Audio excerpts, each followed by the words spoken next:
Donald Trump is running the dumbest administration in history. He's running the most dangerous administration in history, but he's also running the most clearly corrupt administration in history. And I've been talking about this as it relates to tariffs a lot recently, not only because Donald Trump is clearly just trying to leverage his own personal power. This is not a negotiation with other countries. This is a negotiation with Donald Trump. But there's also some very clear ways in which Donald Trump can exploit his tariffs for the gain of those around him. And that is exactly what we saw Marjorie Taylor Greene getting caught doing just yesterday, breaking the law for her own financial gain, and it is backfiring tremendously. And we are going to get into all of it. But before we do, if I could quickly ask you to leave a like on this video, and if you haven't already and you enjoy our channel, to hit that subscribe button. It goes a long way, and it really does mean a lot to me. Now, before we get into what is happening with Marjorie Taylor Greene, Adam Schiff did a great job breaking down all of the corruption that is happening with Donald Trump's tariffs in this clip right here. So today, Trump removed many of the tariffs he had imposed in this on-again, off-again, it must be Wednesday, tariffs are off again kind of policy. This has just wreaked havoc on the markets, of course, but there is another profound danger as well, and that is insider trading within the White House, within the administration. You may have seen early in the day Trump tweet this. Now, this is a good time to buy.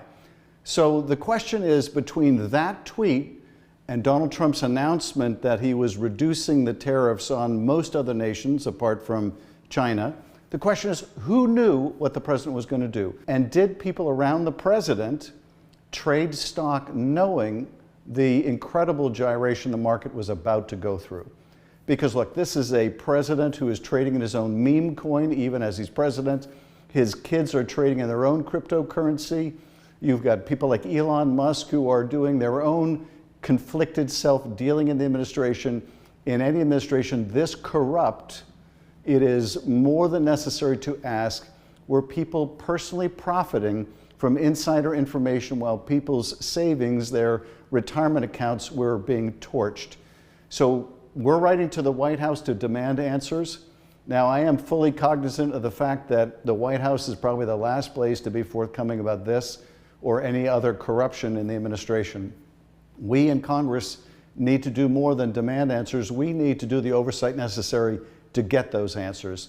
To date, Republicans have not been willing to do this. Not when it comes to insider trading, potentiality, not when it comes to anything. But we have been very fortunate in the minority that so many whistleblowers have come forward with information about corruption in the administration. Just a few days ago, I held a hearing with people who had to quit the Justice Department, were fired at the Justice Department because they were observing corrupt activity that they would not participate in. We have tremendously benefited from courageous people coming forward. So we invite whistleblowers to step forward.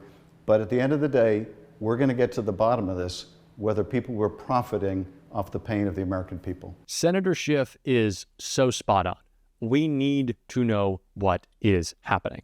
And I talked about the corruption that could be present with these tariffs when I was discussing the exemptions that Donald Trump would likely be giving to his billionaire buddies. Certain large corporations coming to the table, and by the table I mean Mar-a-Lago, and by Mar-a-Lago I mean first giving Donald Trump a couple hundred or tens of or singular millions for whatever project it may be that he wants. If Donald Trump wants you to give money to his library, sure. Money to his PAC, yes. To one of his businesses, to his crypto coin, whatever.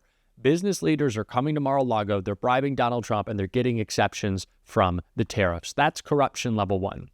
Level two is what Adam Schiff talked about, the insider trading. It is terrifying, and it is clearly happening with Marjorie Taylor Greene right here. The popular Twitter account Unusual Whales posted, "This is unusual." Yesterday, politician Marjorie Taylor Greene said that people panicking over tariffs are losers and failures. Today, she disclosed over a dozen stock purchases, purchasing hundreds of thousands of numerous stocks she bought when the market was deeply red.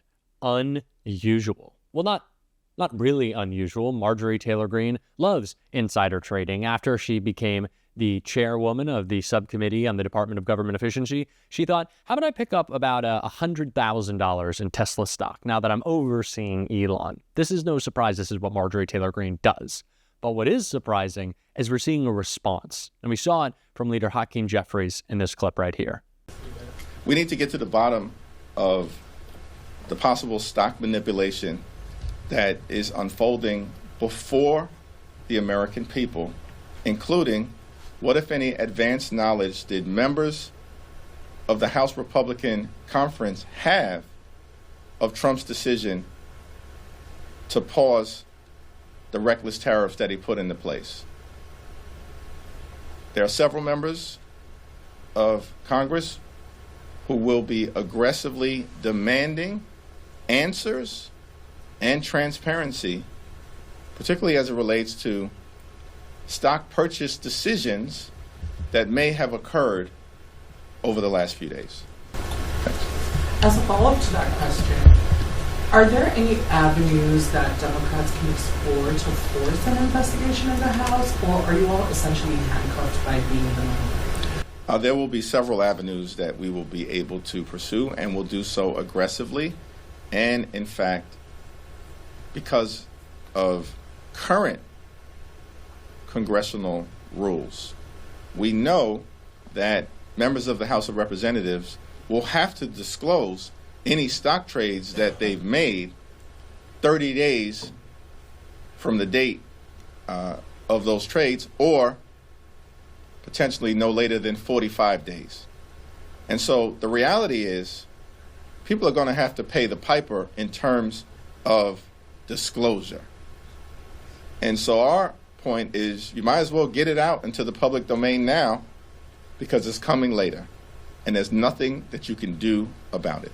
Ooh, baby. Ooh, baby. It's investigation time. Let's get under the hood. What else are you purchasing over there, Marge? What information did you have? Was it early? Was it before we all knew? I think it might have been. I think we have some criminality here from Marjorie Taylor Greene. Now, it's funny because the last time I talked about Marjorie Taylor Greene insider trading, as I previously said, she was buying Tesla stock, which proceeded to crash. I thought she was too dumb for insider trading, but broken clock, right? This is ridiculous. This is absurd. This is insider trading. That's what Marjorie Taylor Greene is doing. She is breaking the law. She's being pretty blatant with it, right? But this is just the name of the game with the administration. Corruption, which we saw one of our favorites on the show, Congressman Greg Kazar, call out. A clip right here. Here's the big news that people across the country haven't heard but need to know.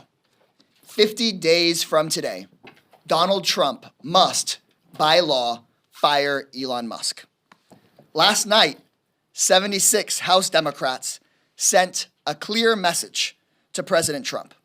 The clock is ticking. Since the beginning of this administration, Trump and Musk have exploited Musk's designation as a so-called special government employee to allow Musk to receive over $8 million a day in federal government contracts and subsidies while ignoring our conflict of interest rules and while funneling more and more money to himself and to his companies. But the law is crystal clear. A special government employee like Musk must leave the federal government after 130 days. That means that Musk must leave office by May 30th. That means that 50 days from today, Donald Trump must fire Musk. 50 days from today, Musk's reign of terror must end. And that day cannot come soon enough. We would be here for hours if I tried to recount every single one of Musk's illegal actions or abuses or attacks on working Americans, but let me give you just a few. In his 80 days in power, Elon Musk has fired more veterans from the federal government than anyone else in history. Elon Musk has fired independent watchdogs that were investigating his own companies for corruption and for breaking the law. Elon Musk called Social Security a Ponzi scheme, tried to shut down the phone lines that seniors use to get their checks. They degraded the system so much that we were being warned that it was on the verge of crashing and collapse. Elon Musk demanded access to Americans' most sensitive and private medical records and tax information. Elon Musk tried to steer billions of dollars of government contracts towards his own companies. It is time to get Elon out of there, whether he likes it or not. And I don't want to see any residual sticking around. Oh, he's going to still involve. No. Out. Fired. Gone. Jail. Please. Can we do a little legal accountability for Elon? A lot of accountability needs to come. Let's get back to Marjorie Taylor Greene. I'm not done with that. And neither was Congressman Robert Garcia, who made sure we weren't in this clip right here. Every reporter in D.C. should be hounding Marjorie Taylor Greene right now and asking her about her stock trades. Some of us were actually at the Doge Committee just yesterday, where before the tariff announcement happened, where she was talking up the stock market. And what I want to know, what we want to know, is what did Marjorie Taylor Greene know before that announcement happened? And what stocks did she and her family trade leading up to that announcement?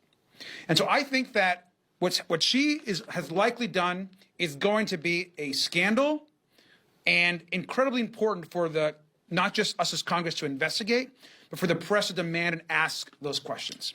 And it goes beyond just Marjorie Taylor Greene. I think we all know instinctively that Donald Trump, his cronies, and his billionaire friends have used this tariff crisis to enrich themselves. And so it's up to us to investigate that with everything that we can through the Oversight Committee, but also Republicans have a responsibility to the public to do the same. Because we have proof of what Donald Trump does. He sells his brand name. He enriches his son-in-law to take billions from the Saudis. He breaks the emoluments clause of the Constitution. These folks are grifters. Donald Trump's a grifter. Elon Musk is a grifter, and all they care about is enriching themselves. And the biggest grift that they've ever tried to do is what they're doing right now, which is taking all of the wealth and all of the hard-earned money and benefits that the American worker has worked for and created, taking all that money and then providing themselves a massive tax break to themselves and their companies that we all know is coming down the pipeline that we're all going to try to fight. So the biggest Elon Musk grift and Donald Trump grift is on its way, and we got to do everything we can to stop it. Can we talk about how absurd this is? Barack Obama wore a tan suit. He put on a tan suit. He looked good in it. He put on a tan suit. And it was 18 weeks, like 70 months worth of news on Fox. Marjorie Taylor Greene is insider trading with some early knowledge she has on Donald Trump removing tariffs, and we're fine with it. Well, we're not fine with it, certainly on this show. That's why we're going to call it out every single day. And if you want to support that, as always, you can hit that subscribe button, leave a like on this video, and if you stuck around to the end, you can drop a blue heart in the comments. And until next time, I'll see you soon.